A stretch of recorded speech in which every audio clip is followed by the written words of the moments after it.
Estamos presentando este mensaje de lo que es las buenas noticias de salvación para las naciones. Este capítulo 15 del libro de Romanos, desde el versículo 7 al final, nos da una proyección de lo que hizo el segundo más grande de las misiones en el mundo, que es Pablo, ya que el primero es el Señor Jesucristo. Definitivamente Pablo tenía mucha ética, entendía que tenía que alcanzar gente, pero entendía también que no se tenía que meter con iglesias ya formadas um, por el hecho de que él respetaba. Pero definitivamente en esta ocasión pues vamos a orar primero para que este mensaje llegue a las personas que lo están recibiendo, la Iglesia Bautista Emanuel y las demás personas que lo miren a través del sistema de internet. Oremos.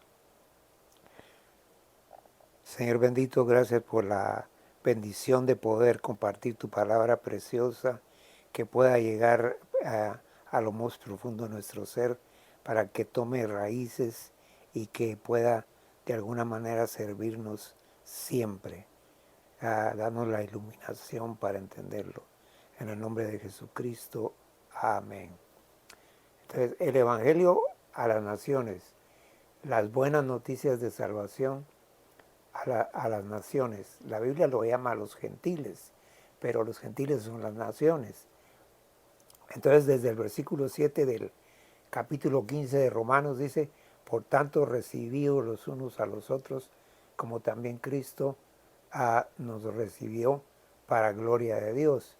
Y aquí nos está hablando de que tiene que haber una actitud abierta en cuanto a no tener preferencias, sino que entre la gente que ya ha tomado su decisión de conocer al Señor, tenemos que ser bastante dados a tener una posición hospitalaria, no necesariamente para que duerman en nuestra casa ni nada, sino para tener una buena relación.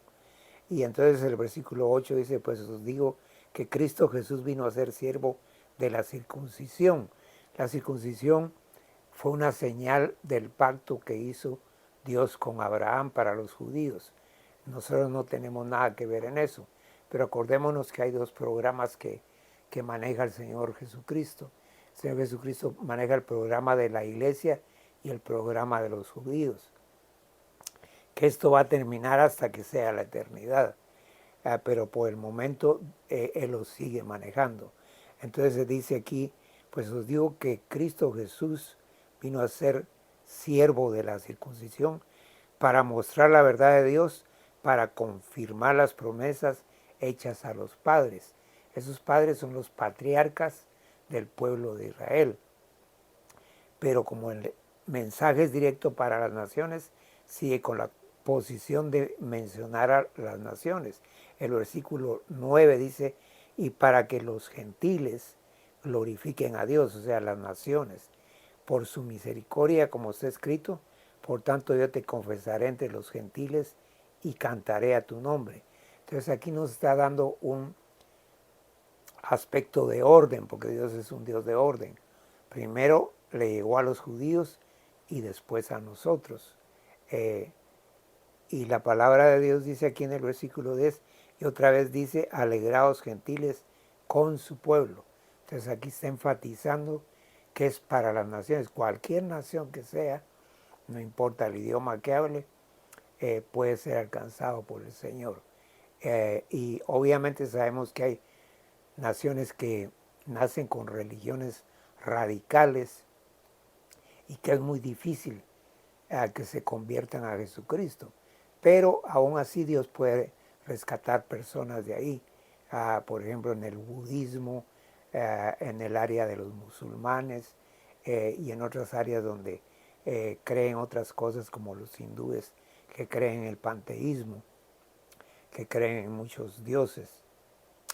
Entonces la palabra de Dios ya nos dice aquí en el versículo 11 Y otra vez alabad al Señor todos los gentiles y magnificadle todos los pueblos. Entonces está pidiendo que haya una reacción de parte de las naciones para adorar a Dios. Obviamente una área de la tierra que adora a Dios va a tener sobre todo el beneficio de la salvación eterna, pero también va a tener beneficios de otro tipo de bendiciones materiales. Ya el versículo 12 dice, y otra vez dice Isaías, y se va al libro de Isaías, que es al que le llaman el profeta evangélico, estará la raíz de Isaí. Acordémonos que Isaí era el papá de David. Y entonces, porque el Señor viene de esa genealogía, sus ancestros, y el que se levantará a regir los gentiles esperarán en él. O sea, la raíz es Jesucristo. Y el 13 dice, y el Dios de esperanza os llene de todo gozo y paz en el creer para que abundéis en esperanza por el poder del Espíritu Santo. Entonces aquí nos habla de una esperanza viva. No es solamente de un decir vas a estar bien, sino que por seguro va a haber benefactores eternamente, con la situación de que ya el que le abre su corazón a Jesucristo y lo acepta como su Salvador personal, diciéndole, Señor, te acepto en mi vida como mi Salvador personal, en una oración sencilla, Él entra y jamás vuelve a salir y tiene la garantía de que para siempre va a estar con Él. Y dice, por el poder del Espíritu Santo. No es solamente algo imaginario o por ser optimista, sino que es una realidad. 14. Pero estoy seguro de vosotros, hermanos míos, de que vosotros mismos estáis llenos de bondad, llenos de todo conocimiento, de tal manera que podéis amonestaros los unos a los otros. Y aquí ya vuelve al concepto de cuando ya una congregación cristiana ya está formada, tiene que haber amonestación, pero amonestación no es regañar, ¿va? Porque mucha gente piensa que puede regañar o debe regañar a otro hermano en una forma hasta cierto punto ofensiva, ¿no?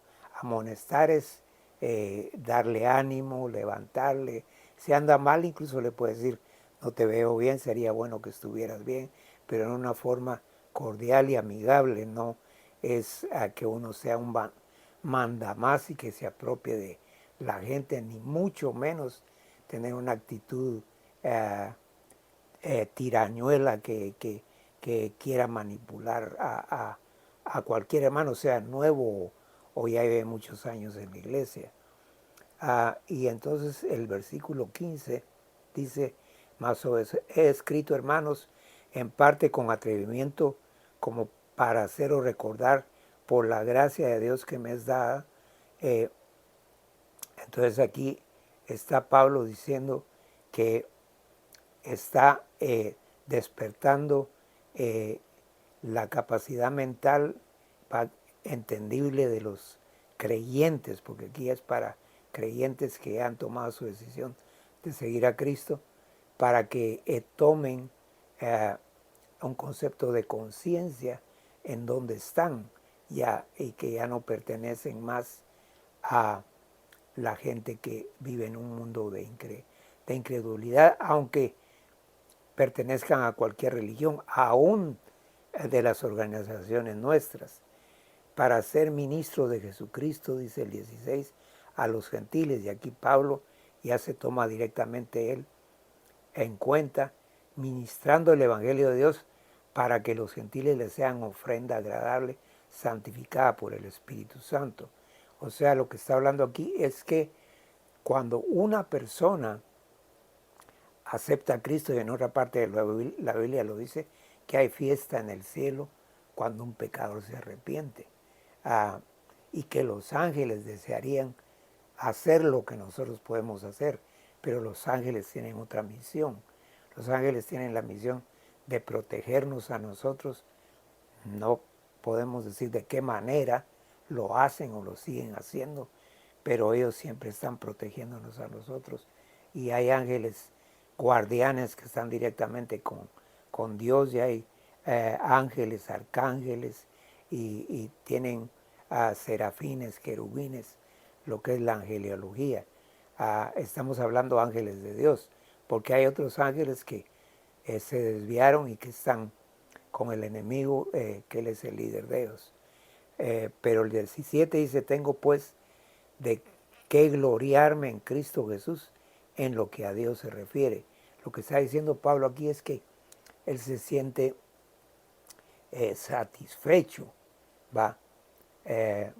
No es que se esté creyendo él, por eso dice, me glorío en Cristo Jesús. O sea, no está atribuyéndose cosas para él, porque es un privilegio servirle a Dios en cualquier área donde uno le sirva.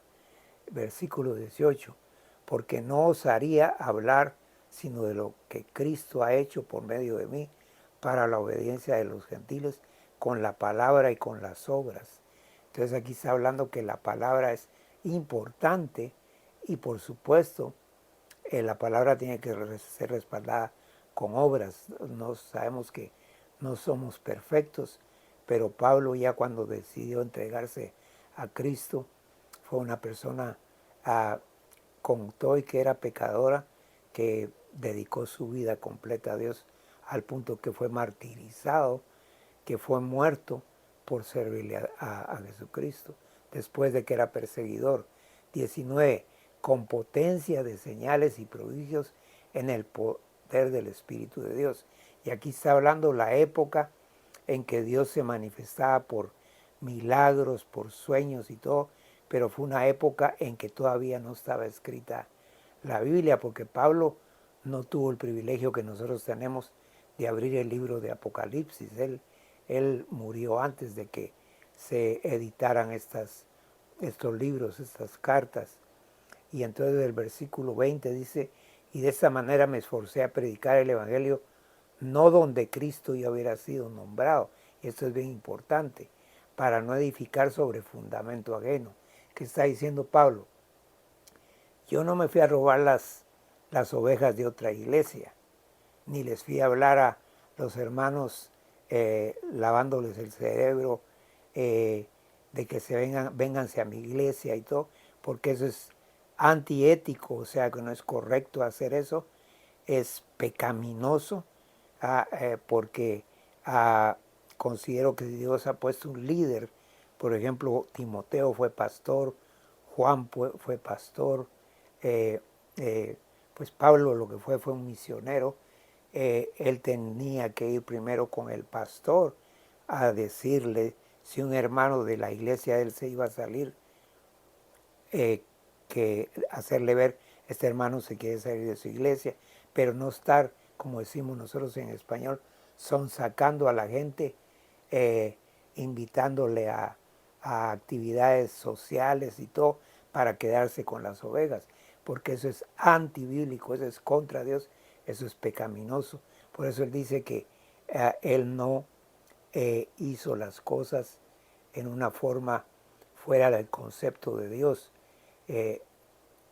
Nuevamente el 20, y de esta manera me esforcé a predicar el Evangelio. O sea, que hay que predicar con ganas, con esfuerzo, con el poder de Dios en todo y por todo, no donde Cristo hubiera sido nombrado. O sea, no hay que ir a sacar ni a robar ovejas, porque de la manera que uno lo haga, ya sea riéndose o de la manera que lo haga o manipulando, es pecaminoso, para no edificar sobre fundamento ajeno. Entonces aquí está diciendo, yo no voy a poner miembros de otra iglesia para que mi iglesia crezca, a menos que alguien por su cuenta diga, yo no tengo dónde ir ahora y me puedo congregar con usted, amén, es bienvenido, pero no estar sacando a los hermanos de las iglesias. Versículo 21, la palabra de Dios ya casi concluyendo, dice, sino como está escrito, aquellos a quienes nunca les fue anunciado acerca de él, verán, y los que nunca han oído de él, entenderán.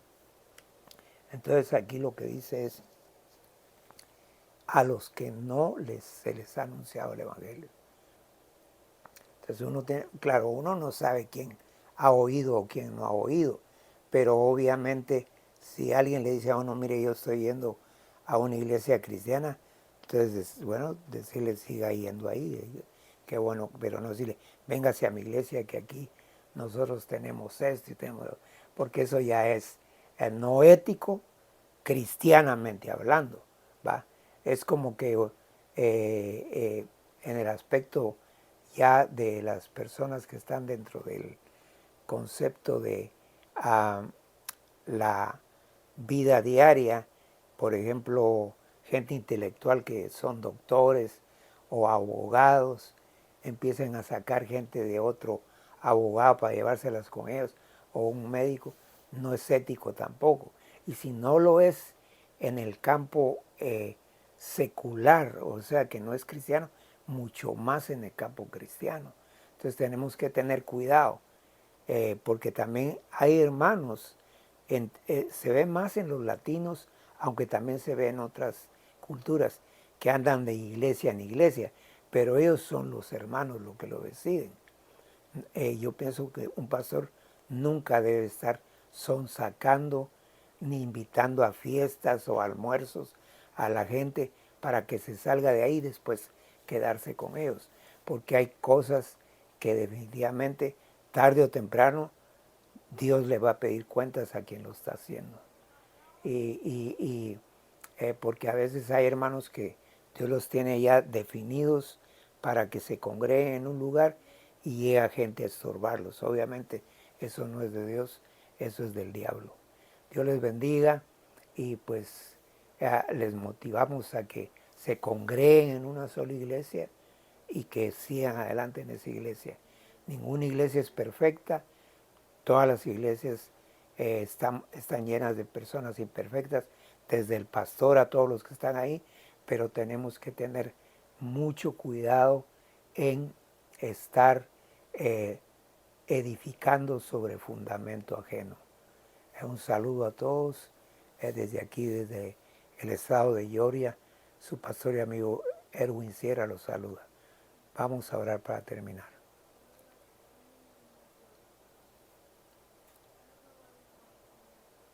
Señor, nuevamente te damos gracias por darnos el privilegio de poder predicar tu palabra y que siempre nos basemos a lo que está escrito eh, con la connotación que tiene, no agregando ni quitando, sino como tú la has dejado para beneficio de nuestras vidas y que a través de eso podamos ser edificados para tu gloria. En el nombre de Jesucristo, una bendición para todos los que escuchan y aún los que no escuchan este mensaje. Amén.